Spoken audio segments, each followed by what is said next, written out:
Bags down, spikes on, welcome to the track.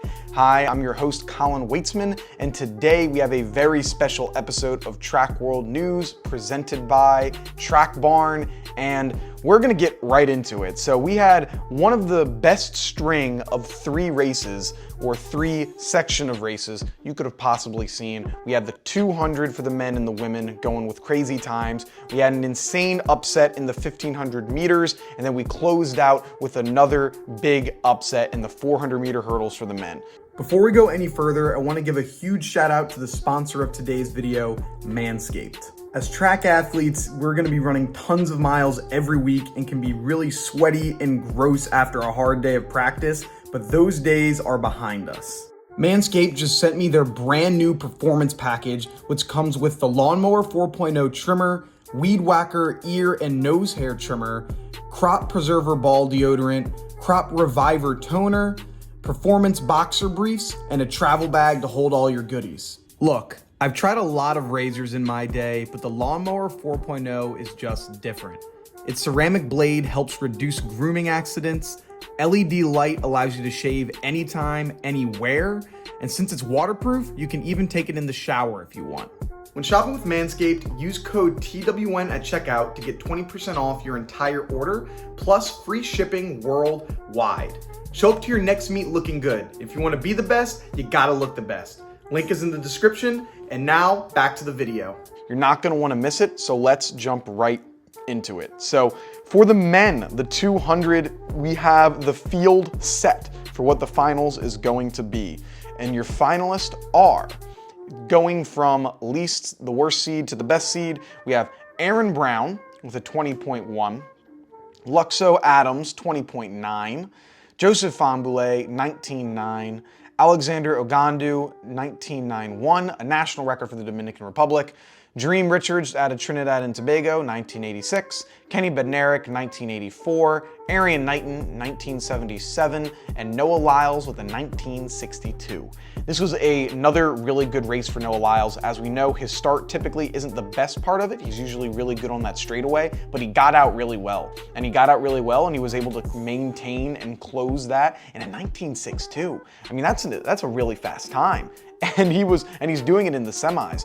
And so I'm thinking that we're gonna be in for an absolute treat when it comes to this final. I mean, looking at it, it's gonna be tough to call. One name that is not here, that's Fred Curley. Fred Curley, he kind of pulled up a little bit towards the end of the race. Looks like he had something going on with his leg. Didn't want to risk it. I'm sure he probably is trying to get ready for what he really wants to go for again, which is that 4x1. So I wouldn't be surprised if that played any part. It's like, hey, look, I'm not feeling great. There's no reason to kind of strain anything that might already kind of be straining, or maybe he just got a cramp, who knows. But looking at that list, who do I have as medaling? Right now, I'm thinking I have Noah Lyles winning. I think that he's on an absolute tear. I don't see any way that he's possibly gonna lose. Arian Knighton coming in a second. I think it's not gonna be, I don't know. I'm thinking Noah Lyles goes 19.5, and then Arian Knighton goes 19.6 high. That's what I'm thinking it's gonna be. Then next I have coming in third, Joseph Fahnbulleh. I think Fahnbulleh is gonna run a 19.8, like maybe like a 19.81 or maybe even a 19.7 high. But I think he's gonna end up getting third. He's been looking really good. And if he's on the outside lane, which it looks like he probably is, he's gonna be in a really good position because we know that man can close. And so if he is able to get even a remotely decent start, which he has been getting throughout this entire World Championships, he's going to be an absolute problem on that backstretch. And I think him and Noah Lyles being able to close at really, really high levels is gonna be peak. And I just really can't wait to see that, because I just know it's going to be absolutely insane seeing those three guys going at it. Obviously, we can't forget about Kenny Bednarik. Kenny Bednarik is a problem in and of itself, but I'm thinking it's going to be a primary battle between those three, if it was up to me. Now, looking at the women's side of things. So the women's side of things is also going to be really exciting. Shericka Jackson dropped to 21.67, looking real smooth. I mean, she is on a mission, and I think it's going to be no contest for her. She is easily your champion. She has been running out of her mind this year, has some of the fastest times this entire year. I see no way that she is not going to win. Looking at who your finalists are, this is who is going to be in there for the women. So Kambuji, Elaine Thompson-Herah, Dina Asher-Smith, Shericka Jackson, Tamara Clark, Shelly-Ann Fraser-Pryce, Aniptu Saini, and then Abby Steiner. Elaine Thompson has not looked great in that semifinal. She noticeably looked like she was a little bit slower, and so it's tough to see where I'm going to be putting her because she is the Olympic champion. We know the type of speed that she can bring to the table, but it's gonna be tough for me because she didn't look great in that semis, and she frankly didn't look fantastic in the 100. So how is that gonna translate after this being your, this is gonna be your 6th race in less than a week? Like, it's gonna be tough to be able to go to the well again with some ladies that this is their only competition they're doing. Shelly-Ann Fraser-Pryce looked pretty good as well, putting up a season's best there with, what was it, a 21.82. So she looked pretty good there. Athletes that I'm interested to see how they're going to be competing here. I'm really liking Abby Steiner. Abby Steiner coming, this only being the only race that she's running here. She has that extra extended time from the US Championships to here. She's been winning all along. And of course, you can't forget about Dina Asher-Smith.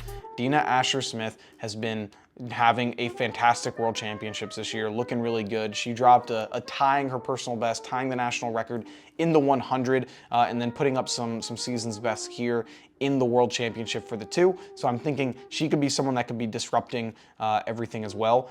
I'm not sure about a Jamaican sweep again. A Jamaican sweep would be tough. Is it a possibility? Sure, if the 3 Jamaicans are running at their top speed. We know Shericka Jackson can do it. If Shelly-Ann can replicate the race she just had, we got potential. And then Elaine Thompson-Herah is gonna have to find Elaine Thompson-Herah of 2021. Can she do that? I'm not too sure.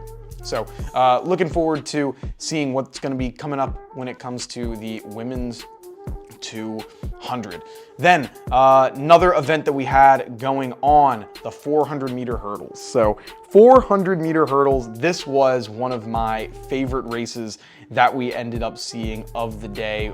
Of course, because Trevor Bassett's in there, friend of the show, awesome guy, Ohio dude, Division II athlete. We have 2 Division II athletes that ended up medaling, him and then Katie Najat of Ashland as well, who ended up winning gold in the women's pole vault. But your champion here, Alison dos Santos out of Brazil with a championship record of 46.29. Rai Benjamin in second with the season's best 46.89. And then Trevor Bassett coming in third with a 47.39. And with Trevor coming in third, it was originally said that he got 4th and Hapio out of France had it. And I was like, oh man, he got out lean because he was diving out the line. He was in lane 8 there. But then they ended up switching it, giving Trevor 3rd. And I was like, let's go, man, let's go. So now he has medaled at back-to-back world championships, indoors and outdoors. Division II guy. And I mean, I know the Bowerman doesn't take the world championships into consideration, but by not allowing Trevor Bassett, and the finalists are already kind of considered, but by not having Trevor Bassett even in the top 10, looking at what he's done in the world championships, that's disrespectful. Like, this man deserved a spot, if not in the top 3, definitely in that top 10 of the semifinalists, because this man is putting up 2 championships and he beat out the world record holder. He beat him out. And this guy's only getting 3rd. He's getting 3rd in the championship. He's not even making the top 10 college athletes. You can't name 10 other college athletes that are having a better season than Trevor Bassett right now. I'm including the world championship. So in my poll, he is bare minimum top 10. I'm probably putting him in at least 4th. He's top 5 for sure right now with what he's doing. Probably even higher than that. I think he deserves to be in that top 3. Maybe not. Maybe, yeah, well, we have to see at this 200 because it depends on what Joseph Bombele does. But yeah, he's been having a ridiculous year. I'm loving that. Alison Dos Santos, he has also been riding on cloud 9 here, having the best season of his career.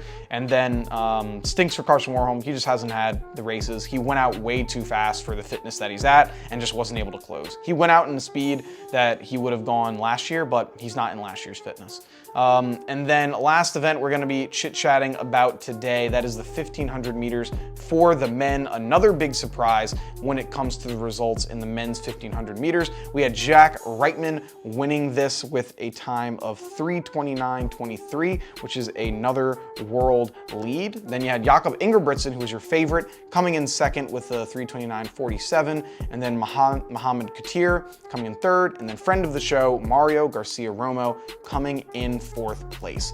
So really crazy race here.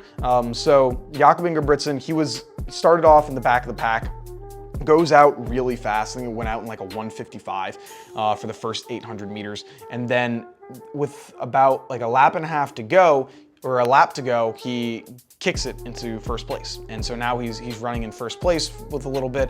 The thing about Jakob Ingebrigtsen is his close is not great. Like he usually does really well by being in first place and then just extending his lead over time. But he wasn't doing that because his kick isn't really, noteworthy compared to some of these other athletes' kicks. And so he was still just barely in first place with 200 to go, and that's a very vulnerable position for him.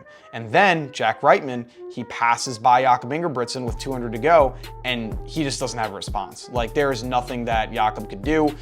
Reitman ends up extending the lead, getting the win, running a world lead in the process. It was just a fantastic race, and it was just a great string of competitions for everyone's track fan. Even if you're not a distance fan, even if you're not a sprinting fan, you definitely could have appreciated what we just saw, and it was some awesome track and field. But that's going to do it for us today. I don't think we're going to be able to give you an episode tomorrow. Unfortunately, I'm actually going to be traveling to the World Championships. So I'm going to be on flights all day. Luckily, we're not missing out on a ton of events when it comes to what we normally cover here. The events that we're going to be looking at or missing, there's only going to be 2 finals, the women's discus, who we know Valerie Allman's winning, women's steeplechase, then we're gonna have the semis of the men's and women's 400, the semis for the 400 hurdles, the heats for the 800, and then the heats for the 5K, as well as javelin throws, so for the women. So that's gonna be it. Luckily, we're not missing a ton. We'll be back at it the next day for you, but that's gonna do it for us. Hope you enjoyed. If so, leave a like, comment, subscribe. Have a good one. Peace.